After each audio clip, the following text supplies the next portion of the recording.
Hello বন্ধুরা, সবাই কেমন আছো? অনেক দিন পর আবার একটা ব্লগ নিয়ে চলে এলাম। আমি আজকে একটু ছুটির দিন, উইক অফ থাকাতে একটু ভাবলাম রূপচর্চা করি। এটা হলো অ্যালপসের ফ্লেক্সি জেল। এটা খুবই ভালো। এটা আমি নিজে চুলের মধ্যে সেদিন অ্যালোভেরা জেল দিয়ে মেখেছিলাম। খুব একটা সিল্কি, শাইনি, স্মুথ দেবে। তোমাদের যদি চুল ড্রাই হয়ে থাকে এটা ইউজ করতে পারো। আর ছুটির দিনগুলোতে মাঝে মাঝে একটু নিজের স্কিন কেয়ার করতে খুব ভালো লাগে আমার। পুরোটাই হোম রেমেডিস। তো আমি অলওয়েজ ফেস ওয়াশ খুব কম ইউজ করি।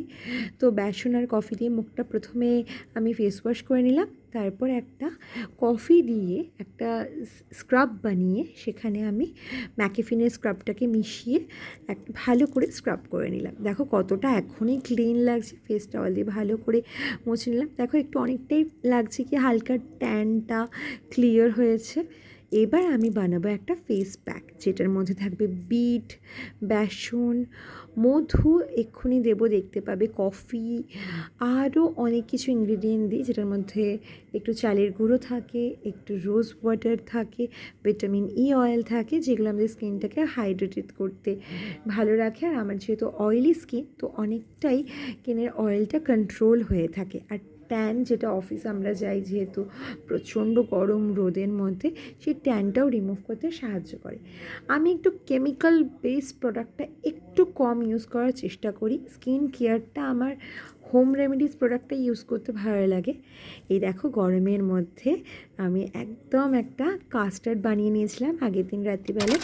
তো সেটা আমি এই রূপচর্চা করতে করতে রিল্যাক্স মোডে খাচ্ছিলাম। সত্যি খুব টেস্টি হয়েছিল। আমি একটু লিকুইড ওয়েতে করি কাস্টার্ডটা।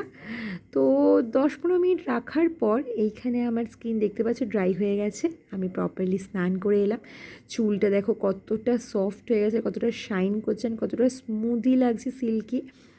আর আমি না কন্ডিশনারের পর যখন আমরা সিরাম লাগাই, সেই সিরামের মধ্যে এই অ্যালপটা লাগাতে পারো। আর স্কিনটাও দেখো কতটা শাইন করছে। আমি কোনো ক্রিম, ময়শ্চারাইজার শুধু লাগিয়ে রেখেছি।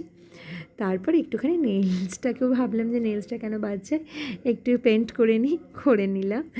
তারপর একটু খেয়ে দিয়ে ঘুম থেকে উঠে দেখি কীরকম বৃষ্টি হচ্ছে, চারিদিকে এত বৃষ্টি। ওয়েদারটা অনেকটাই ঠান্ডা হয়ে গেল। ছুটির দিনটা, উইক অফটা এইভাবেই কাটালাম। আমি থাকি সাপুরজি, নিউ টাউনে। তো তোমাদের যদি ট্যারো রিডিং রিলেটেড কিছু জানতে হয়, তোমরা আমাকে কমেন্ট সেকশনে কমেন্ট করতে পারো, আমার জন্য সেশন বুক করতে পারো। এছাড়াও রাজপ্রীত সংসারকে ফলো করতে ভুলো না। নমস্কার।